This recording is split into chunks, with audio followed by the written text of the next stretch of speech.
हम लोग आज की क्लास अब स्टार्ट कर चुके हैं। तो मैं आपको ये बता रहा था कि आज हम लोग जो कंटिन्यू करने जा रहे हैं वो एजीपी सीरीज के बारे में है। तो एजीपी सीरीज का मतलब ये होता है जब हमारी सीरीज एपी में और जीपी में साइमल्टेनियसली एक साथ चलेगी तो उस सीरीज को हम एजीपी सीरीज कहते हैं। एजीपी का मतलब पूरा नाम होता है अर्थमेटिको ज्योमेट्रिक सीरीज। तो आई थिंक सभी बच्चों को क्लियर हो गया होगा कि अर्थमेटिको ज्योमेट्रिक सीरीज का ये मतलब हुआ कि सीरीज एपी में भी होगी और सीरीज जीपी में भी होगी। तो आई थिंक आपको ये बात समझ में आ गई होगी कि सीरीज जब एपी और जीपी दोनों में होगी तो उसको हम लोग अर्थमेटिको ज्योमेट्रिक सीरीज कहते हैं। अब इनके क्वेश्चंस कैसे किए जाते हैं या इसकी क्या थ्योरी होती है, तो सबसे पहले हम लोग उसको समझ लेते हैं।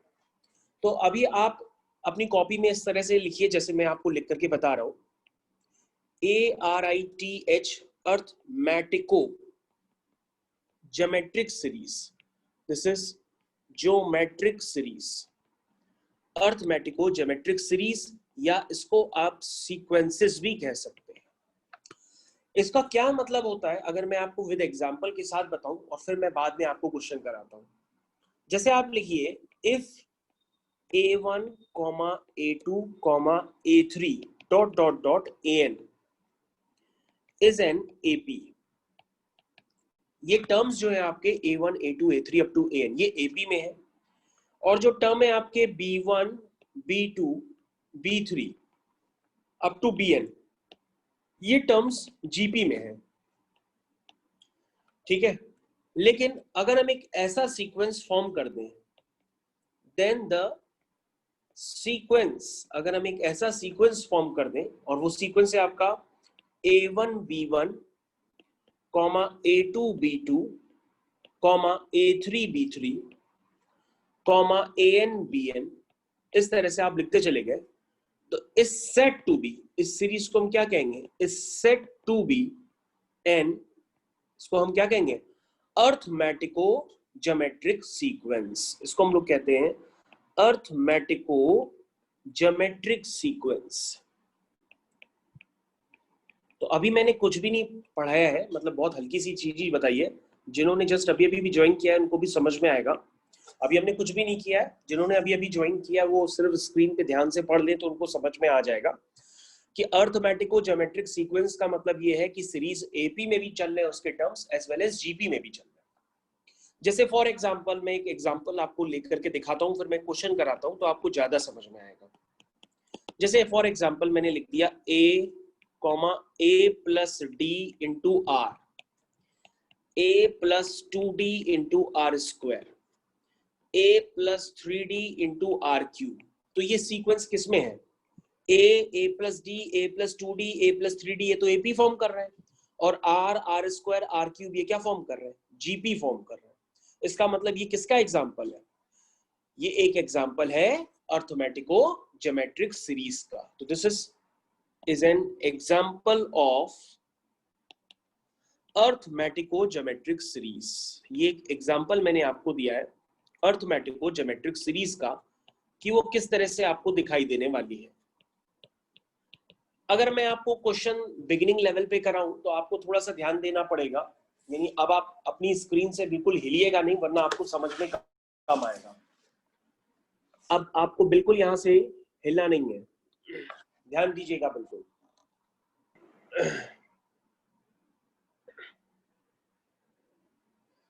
तो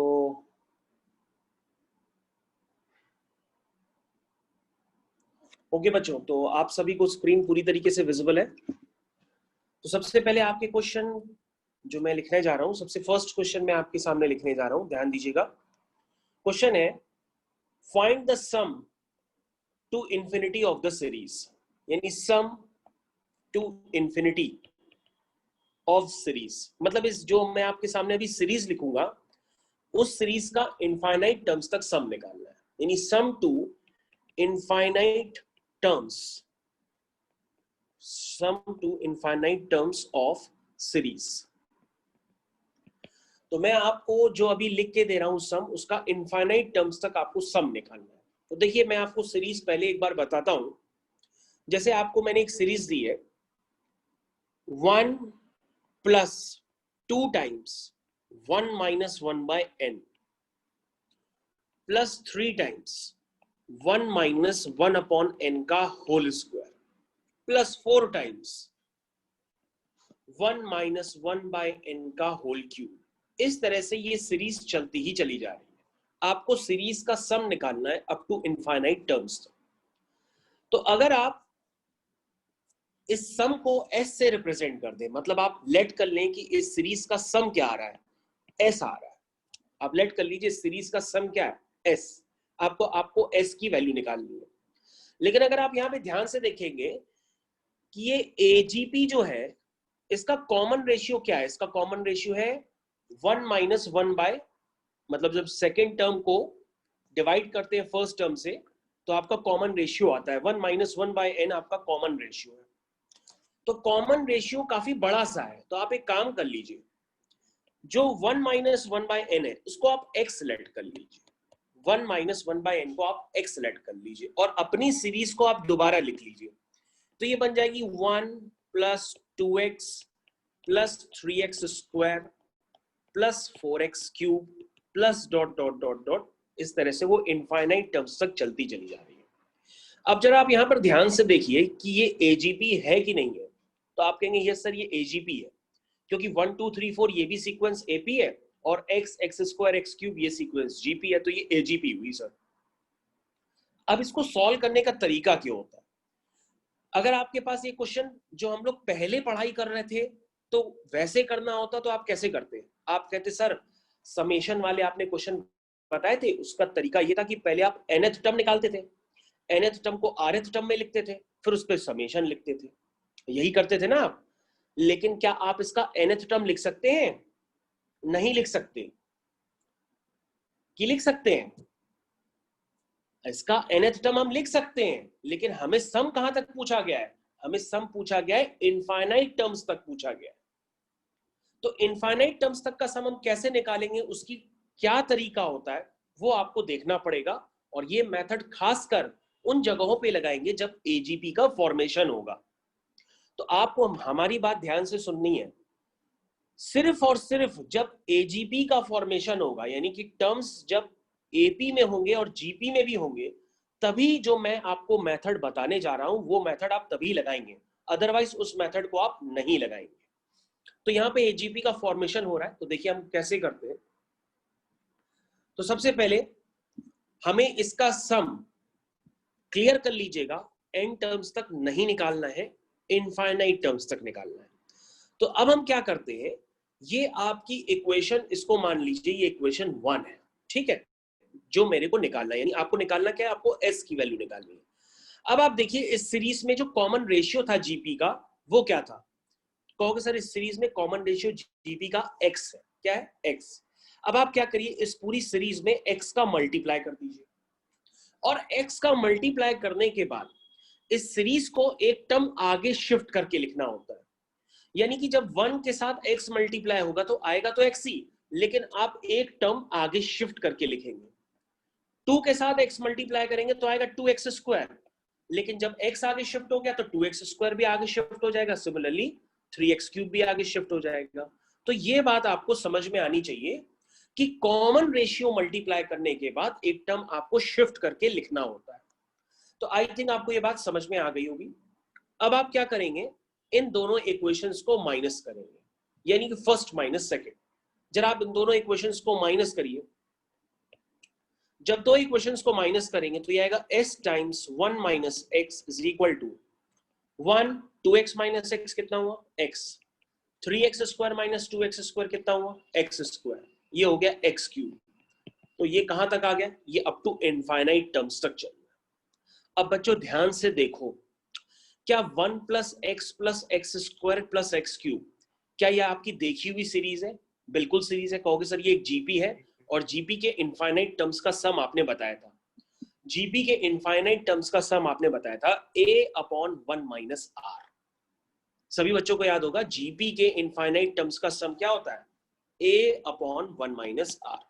तो आप क्या लिखेंगे, यहाँ पे लिखेंगे a क्या है? फर्स्ट टर्म, और कॉमन रेशियो x है, तो a upon 1 minus r। That means यहां पर आपको s की वैल्यू निकालनी थी, तो s आपका आ गया 1 अपॉन 1 माइनस एक्स का होल स्क्वायर। और x क्या था? x था आपका 1 माइनस 1/n। अगर आप x की वैल्यू यहाँ पे वापस पुट कर देंगे तो आपका सम पूरी तरीके से निकल आएगा। x की वैल्यू है 1 माइनस 1/n जो आपने लेट की थी। इसको आप सिंप्लीफाई करेंगे तो ये सम निकल के आएगा n²। तो अगर आप यहां तक समझ गए हो तो समझ लीजिए आपका काम हो गया, क्योंकि आगे आपको इसी टाइप के क्वेश्चन अभी हम कराने वाले हैं। सबके करने का मेथड ये है कि एक टर्म शिफ्ट करके लिखो, ऑटोमेटिक जीपी बन जाती है। लेकिन आपके मन में सवाल होगा कि अगर सर एक टर्म हमने शिफ्ट करके भी लिखा, सर हमने एक टर्म शिफ्ट करके भी लिखा और माइनस करने पर जीपी का फॉर्मेशन नहीं हुआ, तब क्या करते हैं? तो हमने कहा फिर से यही प्रोसेस हम दोबारा रिपीट करेंगे। फिर से हम देखेंगे जो नई सीरीज बनी है उसका कॉमन रेशियो क्या है, फिर उसको एक टर्म शिफ्ट करके फिर मल्टीप्लाई करके लिखेंगे, फिर माइनस करेंगे, फिर नई सीरीज बनेगी। तो ये प्रोसेस एजीपी में चलता रहता है जब तक हमारी क्लियर कट एक कोई पर्टिकुलर सीक्वेंस ना बन जाए, या तो एपी ना बन जाए या तो जीपी ना बन जाए। ठीक है, बोलो समझ में आया? अब हम लोग इस क्वेश्चन को समझ चुके हैं थ्योरी वाइज। अब हम लोग आगे एक दो क्वेश्चंस और करते हैं तो आपको और समझ में आएगा। देखिए नेक्स्ट क्वेश्चन आपकी स्क्रीन पे आ रहा है, आपको सिर्फ स्क्रीन पे ध्यान से देखना है। नेक्स्ट क्वेश्चन, तो नेक्स्ट क्वेश्चन आपकी स्क्रीन पे आ गया है। देखिए अब आपको सीरीज का सम निकालना है। सीरीज है 1 plus 3x plus 6x² plus 10x³ plus dot dot dot up to infinite terms. इस सीरीज का सम निकालना है अप टू इनफाइनाइट टर्म्स। तो बच्चों अब यहां पर ध्यान से देखिए, ये सीरीज तो एकदम ही अजीब टाइप की हो गई, क्योंकि इसके पहले वाली सीरीज को, जो अभी हम लोगों ने इसके पहले वाला क्वेश्चन किया था, उसको तो एक ऑल्टरनेट मेथड से किया जा सकता है, लेकिन इस सीरीज में आपके पास कोई ऑल्टरनेट मेथड नहीं है कि आप इसको कर पाए। क्यों? क्योंकि इस सीरीज में 1 3 6 10 ये जो सीक्वेंस है ये हमारे हिसाब से एपी नहीं है। आप चेक कर लो, 3 माइनस 1 होता है 2, 6 माइनस 3 होता है 3, 10 माइनस 6 होता है 4, तो ये एपी नहीं है। क्लियर कट देख लो। यानी अब आपके पास पूरी तरीके से ऑल्टरनेट मेथड भी खत्म हो गया कि आप इसका nth टर्म निकाल पाए, सम निकाल पाए, सब खत्म हो गया। अब आपके पास जो सीरीज है उसके ये जो टर्म्स है वो अभी एजीपी में है ही नहीं, मतलब एपी में नहीं है, जीपी तो है लेकिन एपी का फॉर्मेशन नहीं हो रहा है। तो अब आपको क्या करना पड़ेगा, जो मैंने कंसेप्ट आपको सिखाया है उसी कंसेप्ट से आप क्वेश्चन करना अपना स्टार्ट कर देंगे। ठीक है, तो जो कंसेप्ट सिखाया है उससे करना आप स्टार्ट करो। कैसे स्टार्ट करेंगे? सबसे पहले हम इस सीरीज को मान लेंगे कि दिस सीरीज इज एस। क्या मानेंगे इसको? एस। अब इस सीरीज का कॉमन रेशियो देखेंगे। कॉमन रेशियो क्या है? तो सीरीज का कॉमन रेशियो है एक्स, तो कॉमन रेशियो मतलब जीपी का कॉमन रेशियो। तो अब आप क्या करेंगे, इसमें x मल्टीप्लाई करेंगे पूरी सीरीज में। ठीक है, तो x मल्टीप्लाई करके मैंने क्या बताया कि आप एक टर्म शिफ्ट करके लिखेंगे, तो x 3x² 6x³। बोलो भाई समझ में आया? ये इस तरह से लिखा।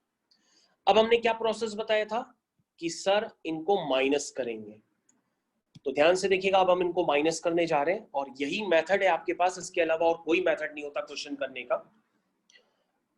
जब माइनस करेंगे तो ये आएगा s times 1 minus x is equal to 1 plus 2x plus 3x² plus 4x³। ये बनी सीरीज। तुम कहोगे सर ये तो शायद पीछे वाला क्वेश्चन जैसा हो गया। हाँ, अब तो ये क्वेश्चन हो सकता है, लेकिन अब करें कैसे इसको? हमको फिर से इसको जीपी में कन्वर्ट करना पड़ेगा। यानी आप क्या कहोगे, सर हम फिर से इस सीरीज का कॉमन रेशियो देखेंगे, वो x है, और दोबारा हम इस सीरीज पूरी सीरीज में x का मल्टीप्लाई करेंगे। इस पूरी सीरीज में हम x का मल्टीप्लाई करेंगे और एक टर्म शिफ्ट करके लिखेंगे। बोलो भाई समझ में आया? और फिर से हम माइनस करेंगे, क्योंकि ये प्रोसेस मैंने बताया है कि तब तक चलता रहेगा जब तक आपके पास जीपी ना बन जाए। ठीक है, तो अब आप ध्यान से देखिए। अब आप इसको माइनस करिए जरा। ये minus minus minus minus minus, यहाँ पे क्या आया 1 प्लस x² प्लस x³। और लेफ्ट हैंड साइड में क्या आया? अगर हम इनको आपस में माइनस करेंगे तो ये क्या आएगा? जरा मैं आपको आपके सामने नीचे सिंप्लीफाई करके लिख देता हूं, आप इधर देखो, नीचे देखिए स्क्रीन पे, s टाइम्स 1 माइनस एक्स को माइनस किया है sx टाइम्स 1 माइनस एक्स से, तो दोनों में क्या कॉमन है? दोनों में कॉमन है s टाइम्स 1 माइनस एक्स, तो अंदर क्या बचा? 1 माइनस एक्स, तो ये क्या बन गया? s टाइम्स 1 माइनस एक्स का होल स्क्वायर। बोलो भाई, समझ में आया? ये हो गया। तो यानी बच्चों s टाइम्स 1 माइनस एक्स का होल स्क्वायर किसके इक्वल हो गया? ये जीपी के इनफाइनाइट टर्म्स के सम के बराबर, और वो क्या होता है? a upon 1 minus R. यानी बच्चों आपका s क्या हो गया? s हो गया 1 अपॉन 1 माइनस एक्स का होल क्यूब। तो बच्चों देखो, इस क्वेश्चन को बिल्कुल मैंने वैसे ही किया जो मैंने आपको प्रोसेस सिखाया था, और आपको यही प्रोसेस बार बार रिपीट करना होता है जब तक आपकी एक क्लियर कट जीपी ना बन जाए। तो आई थिंक सभी बच्चों को ये क्वेश्चन क्लियर हो गया होगा। अब इस तरह के क्वेश्चंस में और भी वैरायटी बनती है, क्वेश्चंस को टफ भी किया जाता है, लेकिन मेथड यही होता है करने का। ठीक है बच्चों, तो हम नेक्स्ट क्वेश्चन आपकी स्क्रीन पे कर रहे हैं, आप जरा ध्यान दीजिए, आप इस क्वेश्चन को देख लीजिए भले दोबारा। हम दूसरा क्वेश्चन अभी करने जा रहे हैं। दूसरा क्वेश्चन आपकी स्क्रीन पे ये रहा। क्वेश्चन है, ध्यान दीजिएगा सभी लोग, क्वेश्चन है, सीरीज आपके पास गिवन है, वो है 1 plus 2/3 plus 6 upon 3 square plus 10 upon 3 cube plus 14 upon 3 की पावर 4। ये सीरीज चलती चली जा रही है अप टू इनफाइनाइट टर्म्स तक। तो अगर आप ध्यान से देखेंगे कि इसमें एपी का तो फॉर्मेशन कहीं से भी नहीं है, लेकिन जीपी तो दिखाई दे रही 1/3 1/3 स्क्वायर 1/3 क्यूब, लेकिन एपी का फॉर्मेशन तो नहीं है ना। तो इसका मतलब आप इसका nth टर्म क्लियर कट नहीं लिख सकते हैं, ठीक है ना। तो यानी आपको जो मेथड मैंने बताया एजीपी का, आप वही मेथड यूज करेंगे। कैसे यूज करेंगे वो आपको समझना पड़ेगा।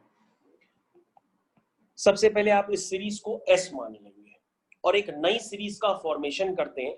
ये क्वेश्चन एक ट्रिक बेस्ड है, और इस तरह के जो क्वेश्चन अभी मैं करा रहा हूं, जैसा अभी मैं करा रहा हूं, ऐसे कई सारे बनेंगे, वो सब ऐसे ही होते हैं। अब आप क्या करिए, ये जो s है ना, इससे आप s-1 लिख लीजिए, मतलब 1 को इधर शिफ्ट कर दीजिए, तो आपको क्लियर कट एक पूरा क्वेश्चन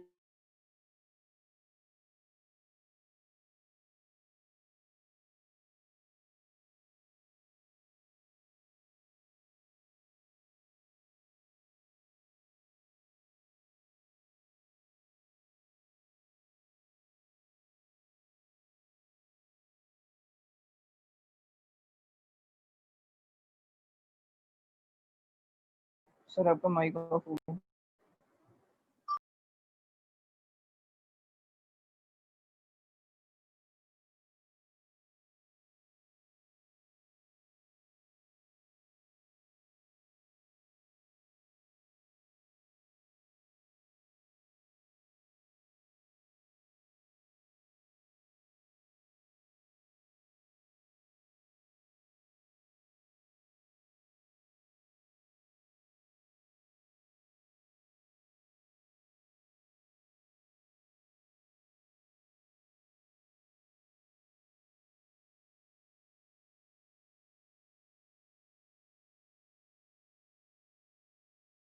सर आपकी वॉइस नहीं आ रही।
तो ओके बच्चों, जैसे ही मैंने आपको बताया कि ये जो आपके पास नया वाला स्टेप बना है, ये वाला स्टेप, अगर आप इस स्टेप को ध्यान से देखिए, जो मैं अभी आपके सामने ब्लैक कलर की लाइन से मार्क किया है, इस वाले स्टेप को अगर आप ध्यान से देखें तो उसमें अगर आप पहला टर्म छोड़ दें तो पहला टर्म छोड़ने के बाद जो बाकी सीरीज बन रही है, यानी कि 4/3 स्क्वायर से 4/3 क्यूब, 4/3/4, 4/3 की पावर 4, ये वाली सीरीज तो हम लोग की जानी पहचानी है। इसलिए हम लोग इक्वेशन जो 3 बनी है आफ्टर सब्ट्रैक्शन, इक्वेशन और 1 और 2 को माइनस करने पर जो इक्वेशन 3 बनी है आफ्टर सब्ट्रैक्शन, उस सीरीज में हम पहला टर्म छोड़ देते हैं और सेकेंड टर्म से हम अपनी सीरीज का सम निकाल लेते हैं अप टू इनफाइनाइट टर्म्स तक।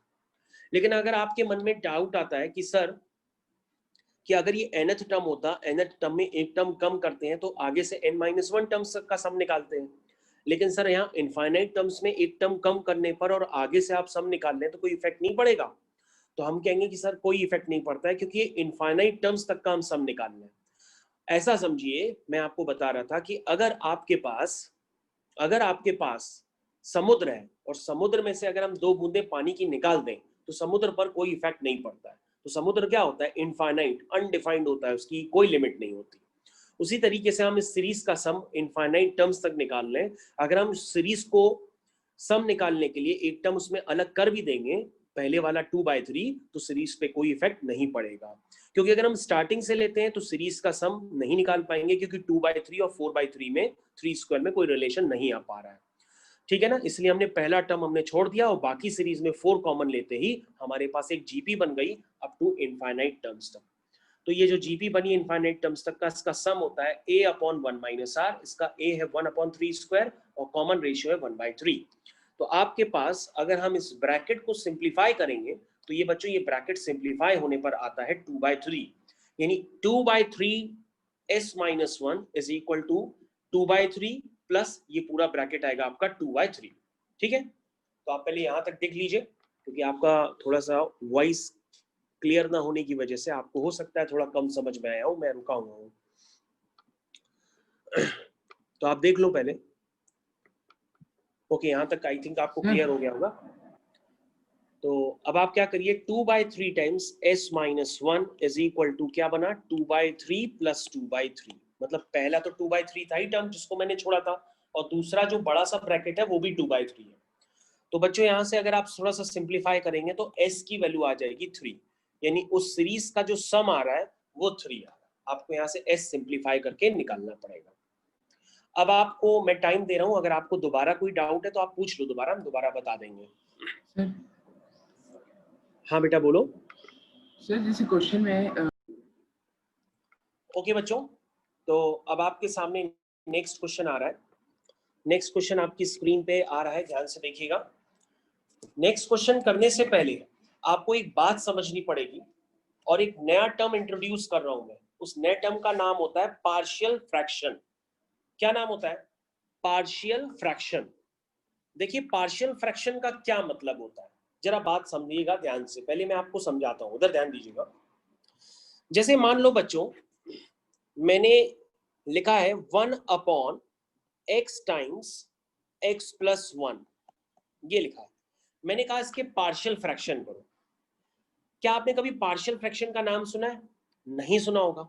तो पार्शियल फ्रैक्शन कैसे यूज करते हैं वो मैं आपको समझाने जा रहा हूं, जरा ध्यान दीजिएगा। आप हेडिंग डाल रहा हूं मैं, पार्शियल फ्रैक्शन। ये काफी इंपॉर्टेंट टर्म है जो ज्यादातर टीचर्स नहीं बताते, जिसकी वजह से काफी सारे क्वेश्चंस और भी फंसने लगते हैं आपके। देखिए, जैसे अगर आपके पास x - a x - b इस तरह से कोई लिखा हुआ है 1/x - x - b, अगर आपको उसको 2 टर्म्स में स्प्लिट करना है तो वो ऐसे स्प्लिट होता है a/x - a b/x - b। इस तरीके से हम इसको स्प्लिट करते हैं। और यदि बच्चों जैसे किसी ने लिख दिया 1/x - a का होल स्क्वायर x - b, तो हम इसको उस तरह से स्प्लिट करते हैं। अभी देखते रहिएगा, थोड़ा सा आपको अजीब लगेगा, लेकिन जैसे ही मैं आपको क्वेश्चंस कराना स्टार्ट करूंगा आपको प्रॉपर समझ में आने लगेगा कि इसका जरूरत क्या है और ये यूज क्यों कर रहे हैं। क्योंकि सबके दिमाग में ये आता है कि इसकी नीड क्या है जो कर रहे हैं। तो अभी थोड़ी देर में आपको क्लियर हो जाएगा। तो this is known as partial fraction. This is x minus a का whole cube x minus b। इसके पार्शियल फ्रैक्शन कैसे करेंगे? a upon x minus a, b upon x minus b, c upon x minus, इधर ध्यान दीजिएगा। Okay, तो सबसे पहले यहां पर ध्यान दीजिएगा 2 मिनट के लिए बस। x माइनस a का पावर अगर स्क्वायर में होती है तो पहले पावर 1 आती है, फिर पावर 2 आती है। पावर अगर 3 में होती है तो पहले पावर 1 आती है, फिर 2 आती है और फिर 3 आती है, plus d upon x minus b। तो बच्चों ये सब पार्शियल फ्रैक्शन के सिम्टम्स होते हैं। अब यूज कैसे करते हैं वो आपको मैंने बताने जा रहा हूं, पहले आप इसको नोट करो कॉपी में।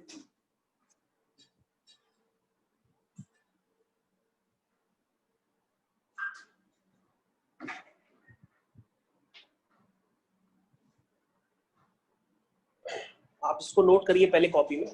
देखिए जैसे क्वेश्चन एग्जाम में किस तरह से आ रहा है, देखिए, या पहले मैं आपको पार्शियल फ्रैक्शन करना सिखा देता हूं। देखिए जैसे आपके पास एक क्वेश्चन दिया है 1 upon x into x plus 1। अगर इसके पार्शियल फ्रैक्शन करने हैं तो कैसे करेंगे? आप ऐसे समझिए कि इसके नीचे 2 फैक्टर है, एक x माइनस 0 है, एक x प्लस 1 है। इसको मुझे 2 टर्म्स में स्प्लिट करना है, तो मैं ऐसे लिखता हूं a upon x plus b upon x plus 1। इस तरीके से मैं स्प्लिट कर लेता हूं, ठीक है। अब क्या करना है, कोफिशिएंट कंपैरिजन करूंगा और कोफिशिएंट कंपैरिजन करके a और b की वैल्यू निकालूंगा। देखिए भाई इधर ध्यान दीजिएगा, मैंने आरएचएस का एलसीएम ले रहा हूं, तो यह आएगा a times x plus 1 plus B x. नीचे x प्लस 1 एक्स कैंसिल हो जाएगा डिनोमिनेटर दोनों तरफ से, यह आ जाएगा a टाइम्स एक्स प्लस 1 यानी ax plus a plus bx, यानी 1 is equal to x times a plus b plus a, ठीक है। अब बच्चों यहाँ पे कोफिशिएंट कंपेयर करने होते हैं LHS और RHS में। जरा LHS में देखिए x का कोफिशिएंट क्या है, 0 है। LHS में x का कोफिशिएंट कुछ है ही नहीं, तो RHS में भी x का कोफिशिएंट आप 0 कर देंगे, ठीक। अब RHS में कांस्टेंट क्या है, a, LHS में कांस्टेंट क्या है, 1, that means a is equal to 1 आ जाएगा। और अगर आप a इज इक्वल टू 1 इसमें पुट कर देंगे तो क्लियर कट है आपका b is equal to minus 1 आ जाएगा। इसका मतलब ये हुआ कि बच्चों अगर आप 1 upon x into x plus 1 इसको आप स्प्लिट करेंगे तो ये आएगा a upon x plus b upon, b की जगह माइनस 1 है, अपॉन एक्स प्लस 1। तो बच्चों कहने का मतलब ये है कि अगर आप इसको सिंप्लीफाई करेंगे तो आपका LHS ही आ जाएगा। तो तुम कहोगे सर इसको स्प्लिट करने की ऐसे जरूरत क्यों पड़ रही है? हमने कहा क्यों जरूरत है ये आपको थोड़ी देर में समझ में आएगा, क्योंकि कुछ क्वेश्चंस ऐसे होते हैं जहां पर आप ना प्रॉपर समेशन लगा सकते हैं, ना उसका इनफाइनाइट टर्म्स तक का सम निकाल सकते हैं। कई क्वेश्चंस ऐसे बनेंगे, तो वो क्वेश्चंस होते हैं मेथड ऑफ डिफरेंस पे बेस्ड।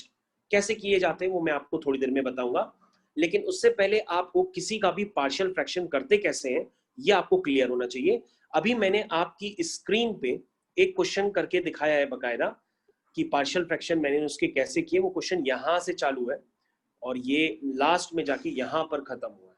और अभी मैं आपको एक और क्वेश्चन भी करा रहा हूं, देखिएगा ध्यान से। फिर से देखिए मैं पार्शियल फ्रैक्शन आपको दोबारा करना सिखा रहा हूं। देखिए ध्यान से देखिएगा, मैं दोबारा बता रहा हूं, हो सकता है कुछ बच्चों को ना समझ में आया हो। जैसे बच्चों मैंने लिख दिया 1 upon 2x minus 1 into 2x plus 1, इसका बच्चा पार्शियल फ्रैक्शन करना है। तो पार्शियल फ्रैक्शन मैंने कैसे बताया, कैसे करते हैं, a upon 2x minus 1 plus b upon 2x plus 1, मतलब 2 टर्म्स में मैंने स्प्लिट कर लिया। स्प्लिट करने का मतलब ये नहीं है कि अगर हम RHS को सिंप्लीफाई करेंगे तो LHS नहीं आएगा। आपको a और b की वैल्यू ऐसे निकल के आती हैं कि ऑटोमेटिकली अगर हम RHS को सिंप्लीफाई करेंगे तो LHS में ही कन्वर्ट हो जाएगा। बस मेरे को स्प्लिट करने के लिए मेथड यूज करना पड़ता है जिसको हम लोग कहते हैं पार्शियल फ्रैक्शन। चलिए, तो ये हो गया 2x minus 1 2x plus 1 is equal to a times.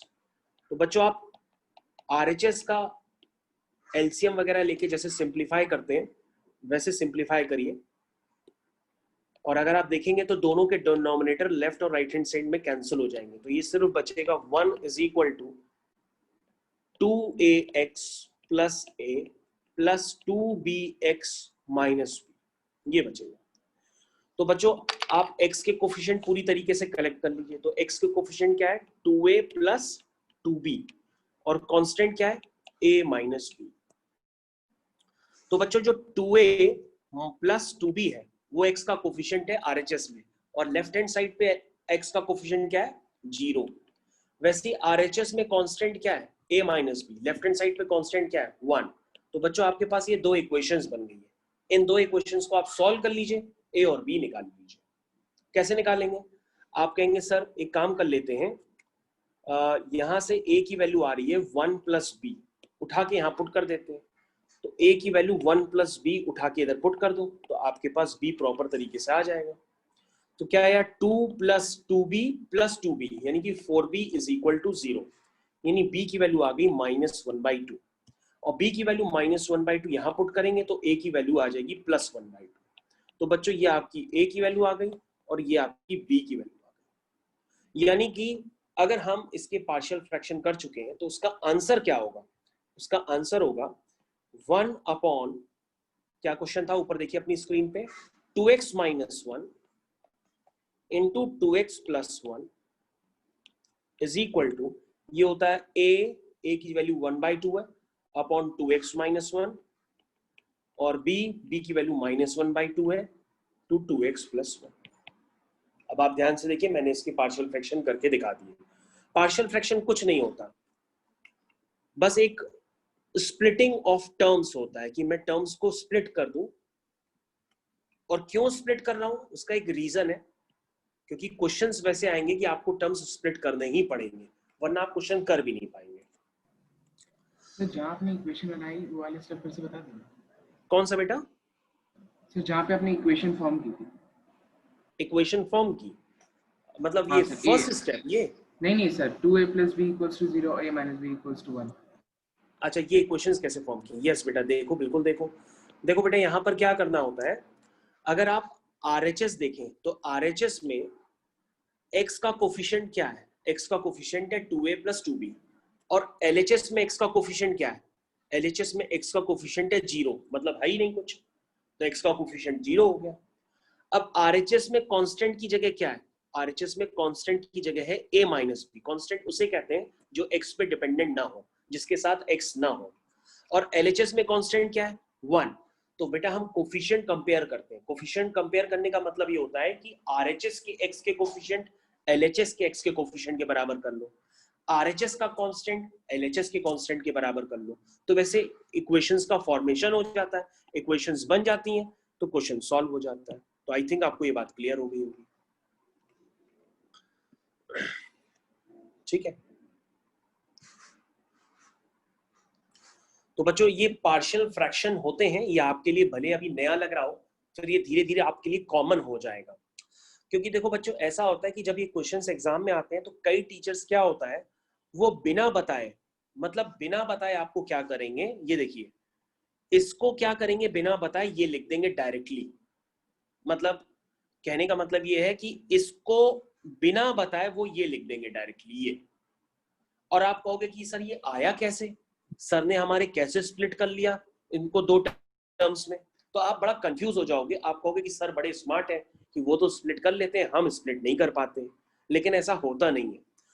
Partial fraction एक मेथड होता है जिसकी वजह से आप बहुत इजीली स्प्लिट कर सकते हैं, तो आपको आना चाहिए वो, इसलिए मैंने आपको दो दो क्वेश्चंस करके दिखाए कि किस तरह से आप जो है स्प्लिट करिए। जैसे देखो मैंने आपको ये भी बताया ना कि ये देखो इसको भी हम लोग क्या स्प्लिट कर दिए, इस फॉर्म में स्प्लिट कर दिए। अब स्प्लिट करने का मतलब ये नहीं है कि वो बदल गया है, अगर हम RHS को सिंप्लीफाई करेंगे तो वो LHS के बराबर ही आएगा, ठीक है ना, ये मतलब होता है। तो बस ये है कि उसको मेथड ऑफ डिफरेंस के फॉर्म में करने के लिए, मेथड ऑफ डिफरेंस वाले क्वेश्चंस करने के लिए इस फॉर्म में स्प्लिट करना पड़ता है। अगर आप स्प्लिटिंग नहीं करेंगे तो आप क्वेश्चन एक भी नहीं कर पाएंगे मेथड ऑफ डिफरेंस वाला, और आप कहेंगे कि पता नहीं टीचर ने कैसे टर्म्स को स्प्लिट कर लिया और क्वेश्चन खत्म कर दिया। इसलिए मैं आपको पूरा डिटेल वर्जन बता रहा हूं कि पार्शियल फ्रैक्शन कुछ नहीं होता। अगर इस तरह का फॉर्मेशन होगा, ध्यान दीजिए, अगर इस तरह के फैक्टर्स हैं तो आप उसको ऐसे स्प्लिट करेंगे जैसे मैंने किया। अगर इस तरह के फैक्टर्स हैं तो आप उसको ऐसे स्प्लिट करेंगे, इस तरह के फैक्टर्स हैं तो आप उसको ऐसे स्प्लिट करेंगे। बस आपको इतना प्रोसेस पता होना चाहिए और कुछ नहीं। और बाकी तो मैंने आपको स्प्लिट करके दिखाया ही है, तो आपको शायद समझ में आ गया होगा। ठीक है, तो बच्चों हम लोग अब क्या करते हैं, यहाँ पर नेक्स्ट क्वेश्चन करने जा रहे हैं। और नेक्स्ट क्वेश्चन से आपको शायद कुछ अंदाजा लगे कि सर इतनी देर तक क्यों बातें ये समझा रहे हैं, मतलब कोई रीजन होगा तभी तो समझा रहे हैं ना। चलिए क्वेश्चन लिखता है, find the sum to n terms, find the sum to n terms of series। देखो सीरीज क्या है बच्चों, 1/1 into 2 plus 1/2 into 3 plus 1/3 into 4, इस सीरीज का बच्चों n टर्म्स तक का सम निकालना है। देखिए कैसे निकालते हैं। सबसे पहले क्या करेंगे कि आप इस सीरीज का nth टर्म लिखेंगे, क्योंकि n टर्म्स तक का सम निकालना है। तो nth टर्म तो कोई भी लिख सकता है, 1 2 3 का nth टर्म n होगा और 2 3 4 का nth टर्म n+1 होगा। यहां तक आपको सम निकालना। तो आप क्या करेंगे, आप इसका rth टर्म लिखेंगे। rth टर्म क्या आएगा, 1/r into r+1। ठीक, बोलो भाई समझ में आए। अब ध्यान से देखिए, अब इसको आगे आप करेंगे कैसे, बात तो ये आती है, क्योंकि आप अगर इस पे समेशन लेंगे तो यहाँ पे समेशन अप्लाई नहीं हो सकता, क्योंकि यहाँ पे समेशन अप्लाई होने के लिए न्यूमरेटर में भी कुछ होना चाहिए, सिर्फ डिनोमिनेटर से नहीं होता है। ठीक है ना, तो इस पे समेशन अप्लाई करने के लिए अब आपको थोड़ी सी मेहनत करनी पड़ेगी, मतलब इस सीरीज का सम निकालने के लिए आपको मेहनत करनी पड़ेगी। आप क्या मेहनत करेंगे, आप कहेंगे कि सर इसको दो टर्म्स में ब्रेक कर सकते हैं, यानी 1/r+1 को दो टर्म्स में ब्रेक करेंगे। कैसे ब्रेक करेंगे सर, आपने ये देखिए ब्रेक करके दिखाया है कि 1/r+1 क्या होता है, वो होता है 1/r टाइम्स -1/r+1। ठीक है ना, अभी मैंने इसके पार्शियल फ्रैक्शन दिखाए थे x के टर्म्स में या r के टर्म्स में। तो ये क्या हो गया इसके पार्शियल फ्रैक्शन, इसके पार्शियल फ्रैक्शन मैं आपकी स्क्रीन पे लिख रहा हूं, ध्यान दीजिए। इसके हो गए 1/r -1/r+1। ये इसको स्प्लिट कर देते हैं इस तरह से, और स्प्लिट करते ही आपका क्वेश्चन खत्म हो जाता है एक झटके में। क्वेश्चन आपका, बड़े बड़े क्वेश्चंस एक झटके में खत्म हो जाते हैं। कैसे खत्म होंगे, आप कहोगे सर आपको T1 + T2 + T3 + T4 up to Tn तक का सम निकालना है। तो आप इसमें R1 डालो, जब R1 डालोगे तो T1 आ जाएगा, वो होगा 1/1 -1/2। R2 डालो तो आपका T2 हो जाएगा 1/2 -1/3।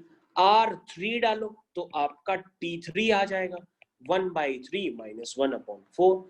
डॉट डॉट डॉट R आप n डालो तो आपका Tn आ जाएगा, यह आएगा 1/n -1/n+1।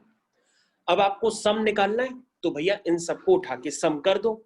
ये देखो सम कर दे रहे हैं उठा को, ये डॉट डॉट इस तरह से ये सम होता ही चला जाएगा।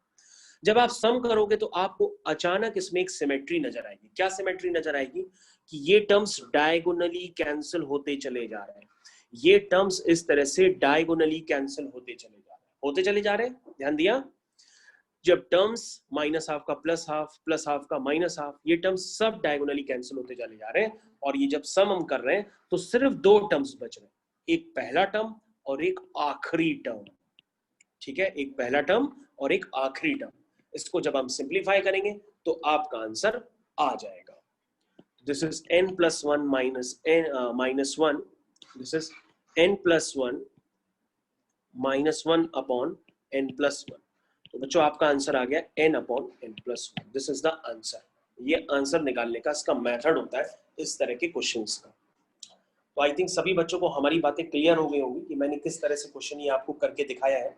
आपको भी सीखना है, इसको आपको भी सीखना है कि आप कैसे करेंगे।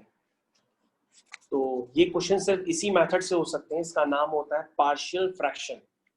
और पार्शियल फ्रैक्शन के अलावा और कोई भी मेथड नहीं होगा जिससे आप कर पाए। ठीक है, सर इसमें डायरेक्टली समेशन क्यों नहीं लग सकता? बेटा इसमें अगर हम डायरेक्टली, एक सेकेंड वेट करो, इसको कहते हैं मेथड ऑफ डिफरेंस। क्या कहते हैं? Method of difference.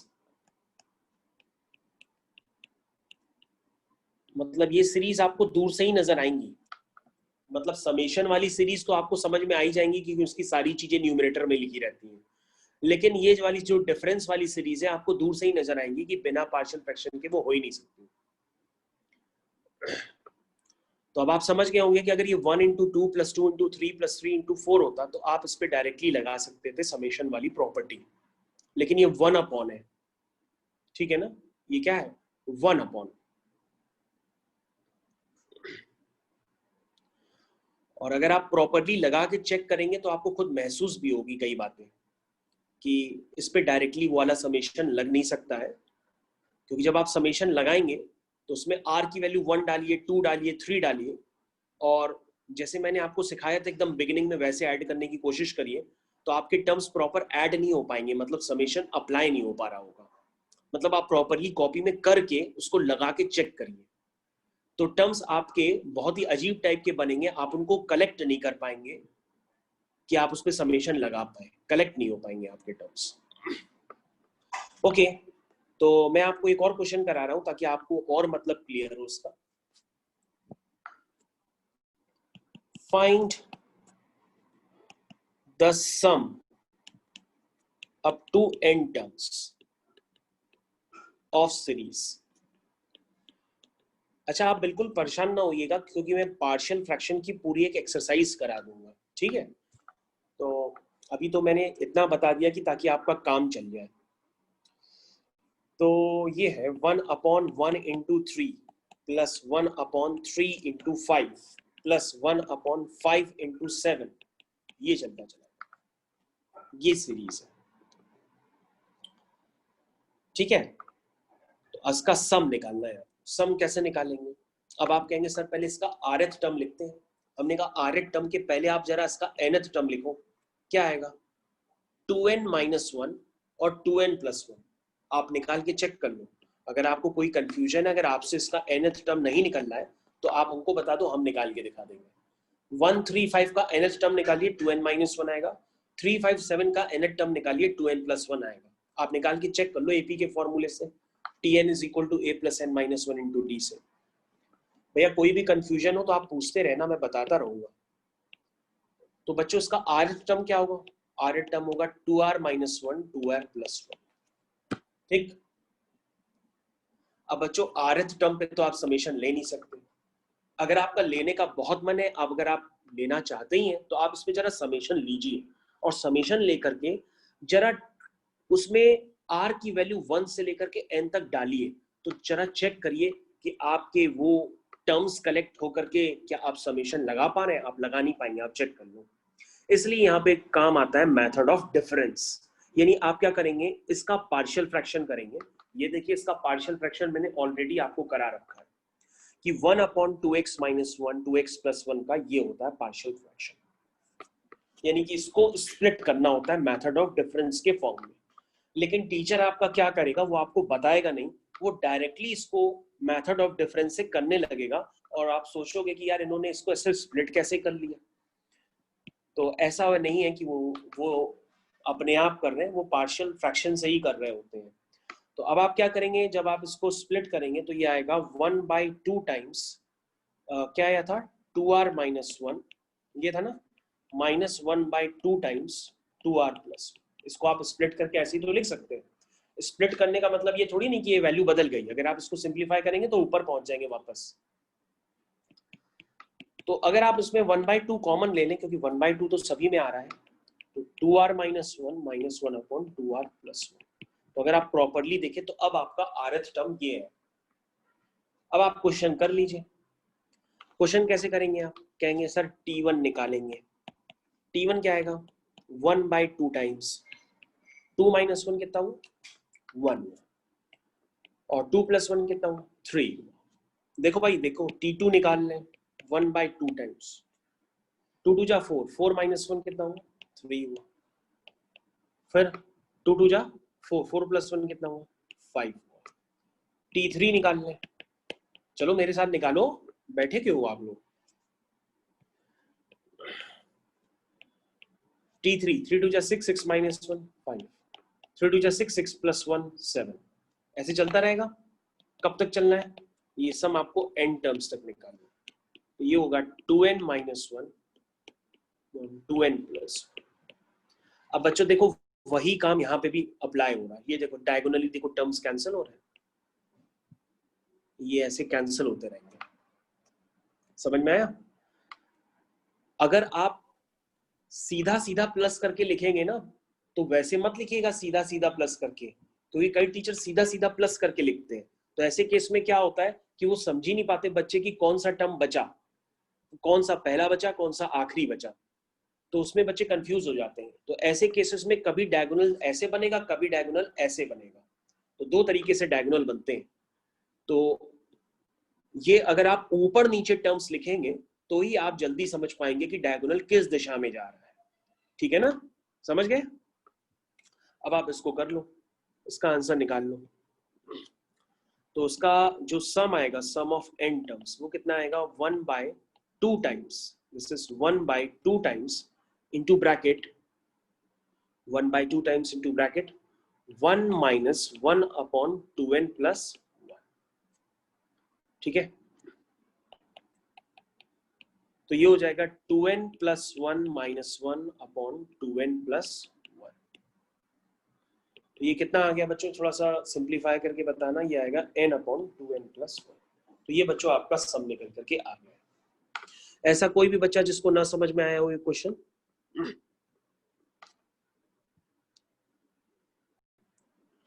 ठीक है बच्चों, नेक्स्ट क्वेश्चन आपकी स्क्रीन पे ये रहा।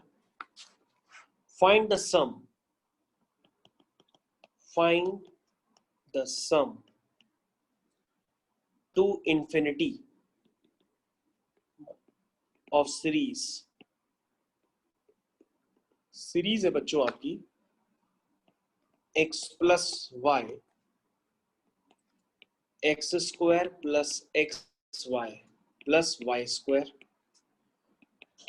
X cube plus x square y plus x y square plus y cube. इस तरह से आपकी सीरीज बच्चों चलती चली जा रही है। तो इस सीरीज का सम बच्चों अप टू इनफाइनाइट टर्म्स तक निकालना है। ठीक है, तो बच्चों अगर आप ध्यान से देखें तो यहाँ पे आपको कुछ बातें समझ में क्लियर कट आ रही होंगी कि जो सेकंड ब्रैकेट है और फर्स्ट ब्रैकेट है और थर्ड ब्रैकेट है, जैसे आप सेकंड ब्रैकेट को कंपैरिजन करिए तो अगर हम इसमें x माइनस वाई मल्टीप्लाई कर दें सेकंड ब्रैकेट में, सेकंड ब्रैकेट यानी ये वाला ब्रैकेट, अगर हम इसमें x माइनस वाई मल्टीप्लाई कर दें तो ये क्या बन जाएगा, ये बन जाएगा x cube minus y cube. और अगर हम इसमें x माइनस वाई मल्टीप्लाई कर दें फर्स्ट वाले ब्रैकेट में तो ये बन जाएगा x square minus y square. और अगर बच्चों जो थर्ड ब्रैकेट है इसमें अगर हम मल्टीप्लाई कर दें x माइनस वाई तो ये बन जाएगा x की पावर 4 माइनस वाई की पावर 4। तो बच्चों इस सीरीज को करने की एक ट्रिक होती है, और ऐसा एक क्वेश्चन नहीं कई सारे बनेंगे। मैं तो आपको एक कभी बता रहा हूं ताकि आपको आदत में आए पहले। तो हमने x माइनस वाई से सीरीज में मल्टीप्लाई और डिवाइड कर दिया, मतलब x माइनस वाई सबके साथ आ रहा है।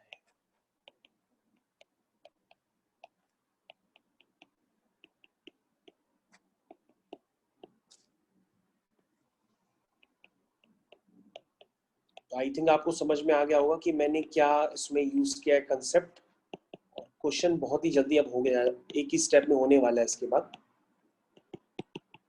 ये ऐसे चलता चला जाएगा।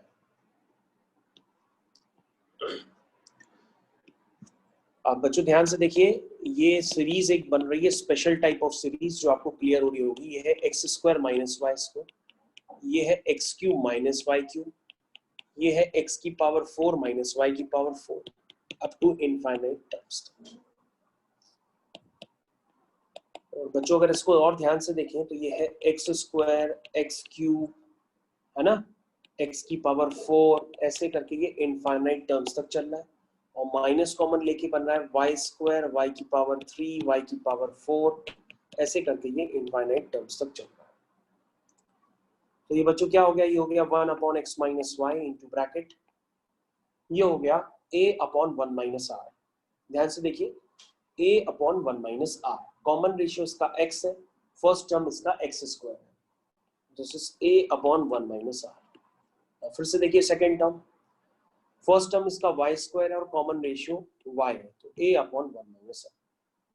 और बच्चों उसको थोड़ा सा आप अपनी कॉपी में सिंप्लीफाई कर लीजिए, या यहाँ पे भी छोड़ सकते हैं, ये भी इसका आंसर है। और अगर आप थोड़ा सा सिंप्लीफाई करेंगे तो उसका फाइनल आंसर जो आएगा वो मैं आपकी स्क्रीन पे लिख दे रहा हूँ, वो है x plus y minus x y whole divided by 1 minus x into 1 minus y. ठीक है बच्चों, ऐसा कुछ आंसर आपका निकल के आएगा।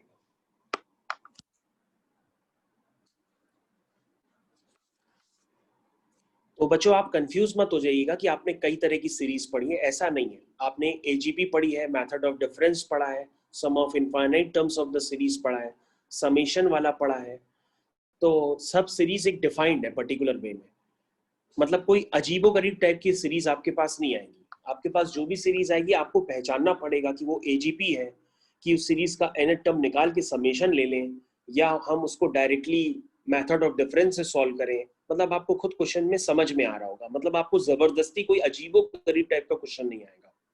और एजीपी आएगा तो एजीपी आपके लिए तो बहुत आसान होती है, आप देखते ही समझ जाओगे कि एजीपी में जो सर ने बताया था वही प्रोसेस रिपीट करते रहो जब तक जीपी ना बन जाए। क्योंकि हम एजीपी के क्वेश्चंस जो होते हैं वो इनफाइनाइट टर्म्स तक क्या आते हैं, सम। तो इनफाइनाइट टर्म का सम आप तभी निकाल सकते हैं जब आप जीपी में कन्वर्ट कर लें, क्योंकि आप जीपी के इनफाइनाइट टर्म्स का सम ऑलरेडी जानते हैं। तो बच्चों नेक्स्ट क्वेश्चन आपकी स्क्रीन पे अब आ गया है,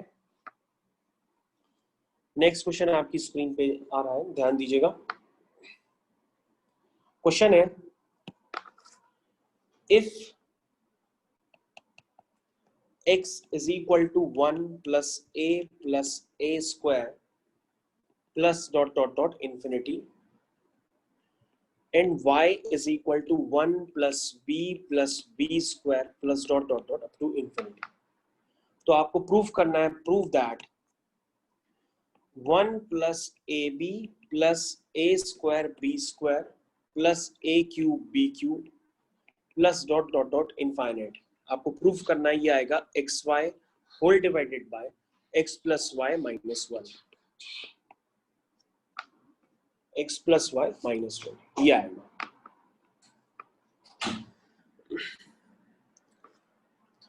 तो बच्चों कैसे करेंगे इसको, काफी आसान है। सबसे पहले जो पहली सीरीज दी है उसको आप कंसिडर कर लीजिए, वो है 1a square up to infinite terms तक।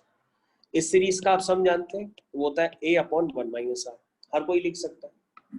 इतना करने के बाद बच्चों यहाँ से आप a की वैल्यू निकाल लीजिए, क्रॉस मल्टीप्लाई वगैरह करिए, a की वैल्यू निकाल लीजिए। a की वैल्यू आएगी 1 माइनस 1 अपॉन एक्स।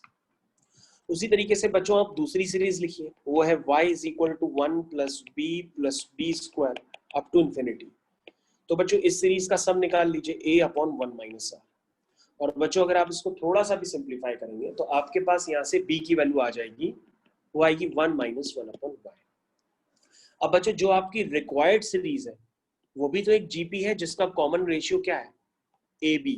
तो इस सीरीज का सम आप लिख सकते हैं ना, क्या होगा a upon 1 minus R, R की जगह क्या होगा ए बी और a की जगह क्या होगा 1। तो आप इसको लिख लीजिए अपने आप से।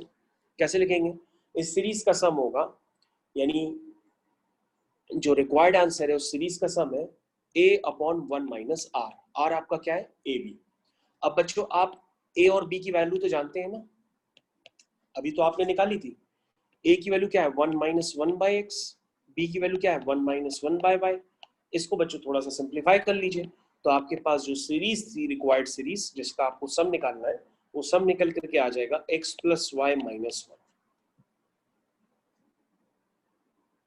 अब आप, तो बच्चों हम लोगों ने जो कल पढ़ा था वो पढ़ा था कि दो नंबर्स का जो am है या n नंबर्स का जो am होता है, तो उनमें हमने am, gm और hm के बीच में एक रिलेशन देखा था कि am is always greater than equal to gm, gm is always greater than equal to hm।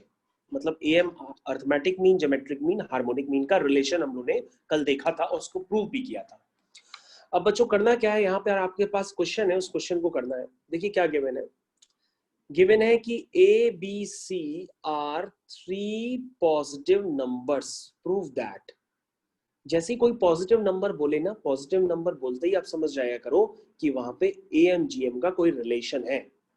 देखिए आपको क्या प्रूफ करना है, ये पहला पार्ट आपकी स्क्रीन पे, a plus B plus C upon 3 is greater और equal to a B c की होल पावर 1/3। ये बच्चों पहला पार्ट है जो आपको प्रूफ करना है।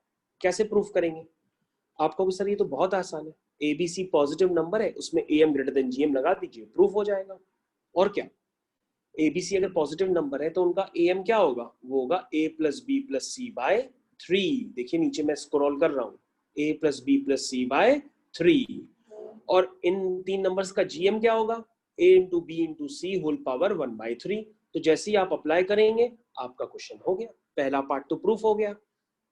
कितना आसान है। वैसे ही बच्चों आपको सेकेंड पार्ट प्रूफ करना है। देखिए सेकेंड पार्ट क्या प्रूफ करना है, वो है a into b, a plus B plus C into bracket 1/a 1/b 1/c is greater equal to 1/9। ये देखिए ये आपका बी पार्ट है, इसको प्रूफ करना है। कैसे प्रूफ करेंगे? आपको क्लियर कट समझ में आ रहा है कि a प्लस बी प्लस सी कब आता है, जब am अप्लाई हो। 1/a 1/b 1/c कब आता है, जब hm अप्लाई हो। तो am greater than gm greater than hm होता है, तो am ग्रेटर देन hm भी होता है, ठीक है ना। तो आप इसमें क्या लगा दीजिए कि am इज ऑलवेज ग्रेटर और इक्वल टू hm लगा दीजिए। जैसे ही लगाएंगे तीन पॉजिटिव नंबर्स पे, आपको जो प्रूफ करना है वो प्रूफ हो जाएगा।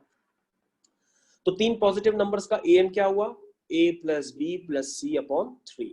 और तीन पॉजिटिव नंबर्स का hm क्या हुआ, hm कल मैंने आपको लिखवाना सिखाया था, कैसे लिखते हैं, 3 upon 1 upon a 1 upon b 1 upon c। बोलो समझ में आया कि कल आपने सीखा था hm लिखने का तरीका।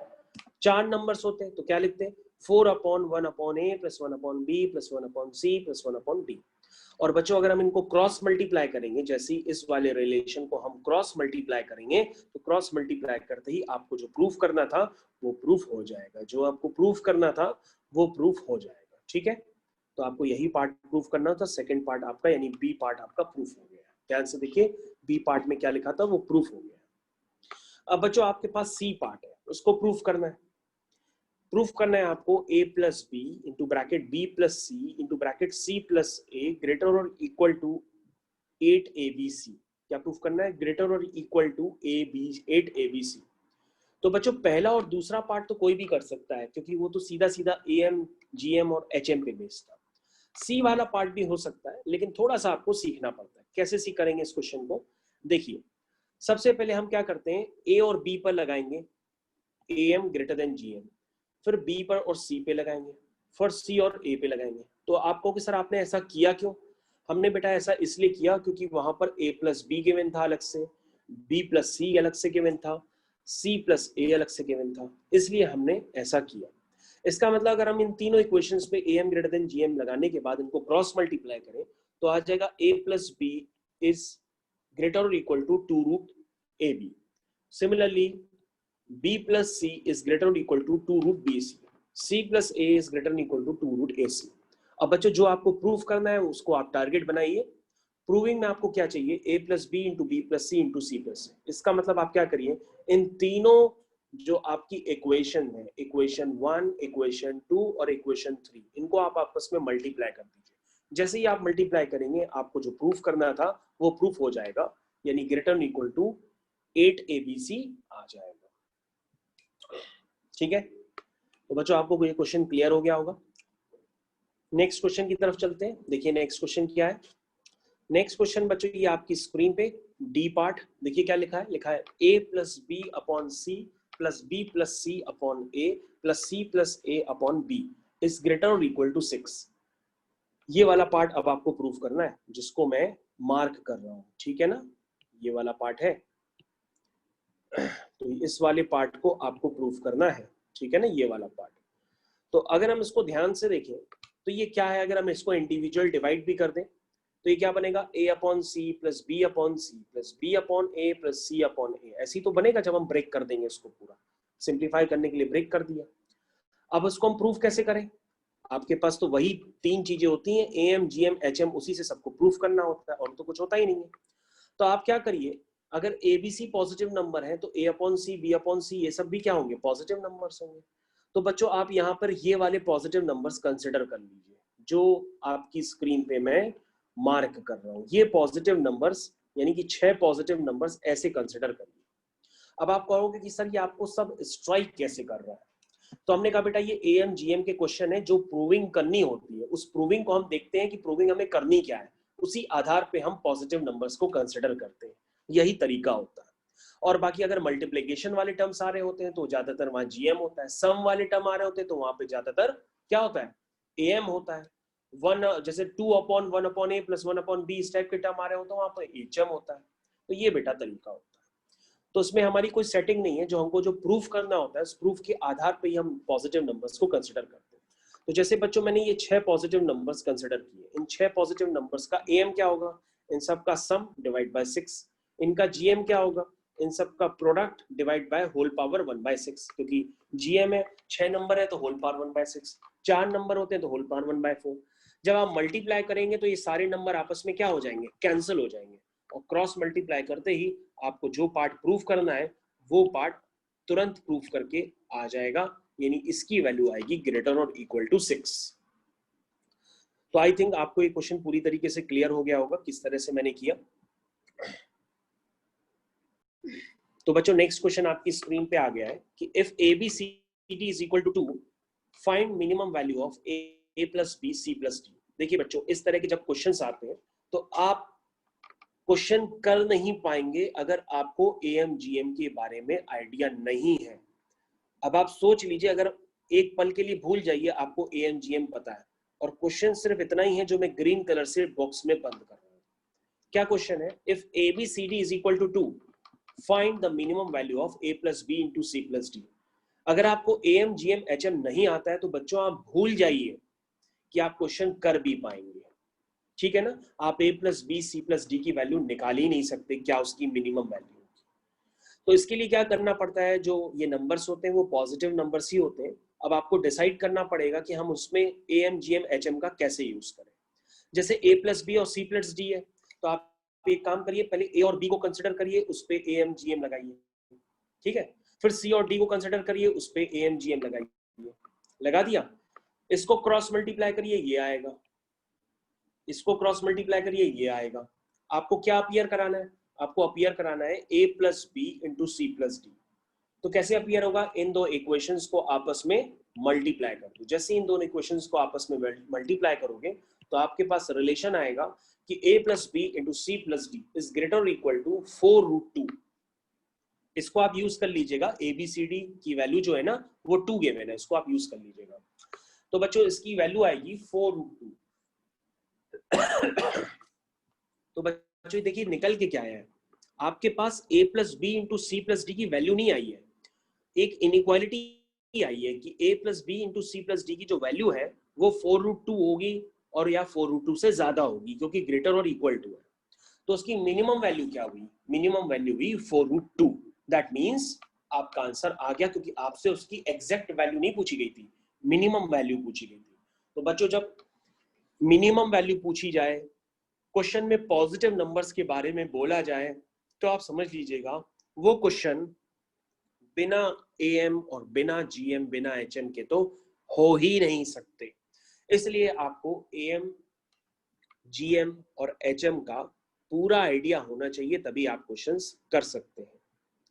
बोलो समझ में आया सभी बच्चों को, मेरी वॉइस आ रही है सबको? Yes sir. Yes sir. तो बच्चों आज की क्लास का टाइम तो ओवर हो चुका है, हम लोग क्लास आपके सामने जितने मैंने बढ़ाए हैं क्वेश्चंस, इसके मैं अभी आपको थोड़ी देर में नोट्स भेज दूंगा, तो आप इसको जरूर से कॉपी में नोट कर लीजिएगा, वरना आप AM GM HM कभी अप्लाई जल्दी से नहीं कर पाएंगे, ठीक है। तो आपको ये जरूर से जरूर कॉपी में करना पड़ेगा। अच्छा एक सेकेंड, अभी आप क्लास लीव मत करिए, मैं एक आपको और रिलेशन सिखा देता हूँ, ध्यान से देखिएगा, नीचे छोटी सी जगह है वहां पे प्रूफ कर देता हूँ। बच्चों आपको ऐसे एग्जाम में दिया रहता है कि कभी भी आपके पास कोई भी एक्सप्रेशन आ जाए, एक्सप्रेशन अगर x प्लस 1/x टाइप का हो, ध्यान से सुनिएगा हमारी बात, अगर बच्चों एग्जाम में इस तरह के कभी भी एक्सप्रेशन आ जाए x प्लस 1/x टाइप के, मतलब x पॉजिटिव नंबर है, ये तो आपको मालूम ही होना चाहिए, x इज पॉजिटिव नंबर्स। तो अब बच्चों यहाँ पर ऐसा जैसे sin x plus 1/sin x हो सकता है ऐसे आ जाए, tan x plus 1/tan x हो सकता है ऐसे आ जाए, या 2 की पावर x प्लस 1/2 की पावर x ऐसे आ जाए। मतलब 2 की पावर x क्या होता है, पॉजिटिव होगा, 3 की पावर x भी क्या होता है, पॉजिटिव होता है। तो कहने का मतलब कभी भी बच्चों अगर x प्लस 1/x टाइप के अगर नंबर आ जाए और पूछा जाए कि इसकी लीस्ट वैल्यू क्या है, इसकी लीस्ट वैल्यू क्या है, तो आप समझ जाइएगा कि इसकी लीस्ट यानी मिनिमम वैल्यू निकालने के लिए आप क्या अप्लाई करेंगे, am ग्रेटर देन gm। कैसे अप्लाई करेंगे, देखिए आप क्या करेंगे, आप कहेंगे कि सर हमने दो पॉजिटिव नंबर कंसिडर किए x और 1/x और उस पे लगा दिया am ग्रेटर और इक्वल टू gm। इनका am क्या होगा, इनका सम डिवाइड बाय 2, इनका gm क्या होगा, इनका प्रोडक्ट होल पावर में हाफ। आ गया? तो इसका मतलब बच्चों अगर हम इसके आगे लिखेंगे तो यह आ जाएगा x प्लस 1/x, RHS में 1 हो जाएगा क्योंकि x 1/x से कैंसिल हो जाएगा, इज ग्रेटर और इक्वल टू 2। तो बच्चों this is very important relation जो हो सकता है आपके एग्जाम में यूज हो कि x प्लस 1/x की जो वैल्यू होती है वो 2 या 2 से बड़ी होती है, यानी इसकी लीस्ट वैल्यू क्या हुई, इसकी लीस्ट वैल्यू हुई 2। तो बच्चों ऐसे कई सारे क्वेश्चंस आपके एग्जाम में बन सकते हैं अगर वो पॉजिटिव नंबर्स होंगे। जैसे आपको दे दिया गया कि theta is acute angle, theta acute angle है तो उसका मतलब आप फर्स्ट क्वाड्रेंट में है, 0 से 90 डिग्री के बीच का एंगल है, तो इसका मतलब वहां पे अगर sine theta, cos theta, tan theta सब पॉजिटिव होते हैं, आपको पता होगा। तो इसका क्या मतलब हुआ, इसका मतलब हुआ अगर आपके पास sine x plus 1/sin x भी आ जाए तो उसकी भी लीस्ट वैल्यू क्या होगी, 2। tan x plus 1/tan x भी आ जाए उसकी भी लीस्ट वैल्यू क्या होगी, 2। 2 की पावर x प्लस 1/2 की पावर x आ जाए तो उसकी भी लीस्ट वैल्यू क्या होगी, 2। बोलो समझ में आया? तो इस तरह के कंसेप्ट में काफी सारे क्वेश्चंस का राज छुपा होता है। तो आपको ध्यान देना होगा कि x प्लस 1/x का अगर फॉर्मेशन आपके सामने नजर आने लगे तो आप चेक कर लीजिएगा, अगर x पॉजिटिव है 100% तो आप कह दीजिएगा उसकी लीस्ट वैल्यू क्या होगी, 2। क्या होगी, 2। बोलो समझ में आया? Yes sir. यस ओके तो ठीक है बच्चों, आप लोग को सबको समझ में आ